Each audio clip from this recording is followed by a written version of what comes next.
evidence that he's not. Already is. Asha Rangappa, great to have you with us. Thanks so much, Counselor. Thank you. Also new this morning, the president is endorsing accused child molester and Alabama Senate candidate Roy Moore. The president before said he believes Roy Moore's denials, or he says that Roy Moore has denied it several times. He's pointed that out repeatedly.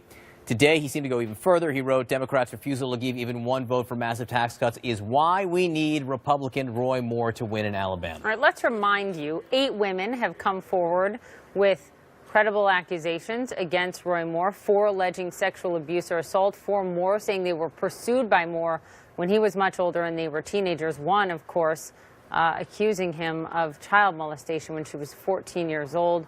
Joe Johns is at the White House. So what is the thinking behind this? Why the president all of a sudden this morning ready to come out and say, full stop, Roy Moore is your man?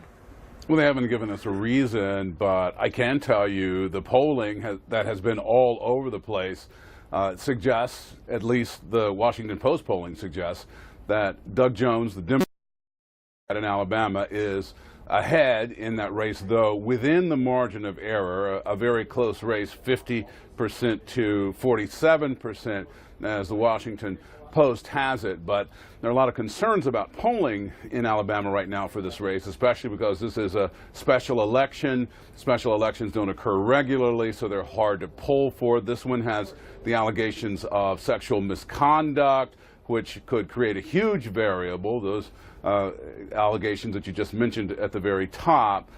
Alabama generally has been a place that's tough to poll in. Also, this is during the holidays. That's another variable. And the biggest one, perhaps of all, is the Bradley effect. You know, some people are embarrassed, perhaps, to admit who they plan on voting for.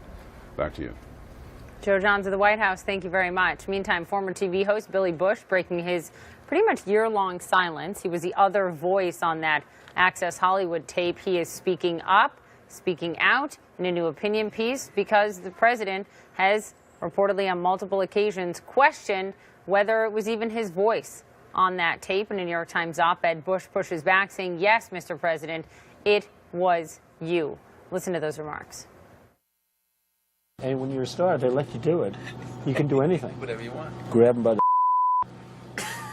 you can do anything.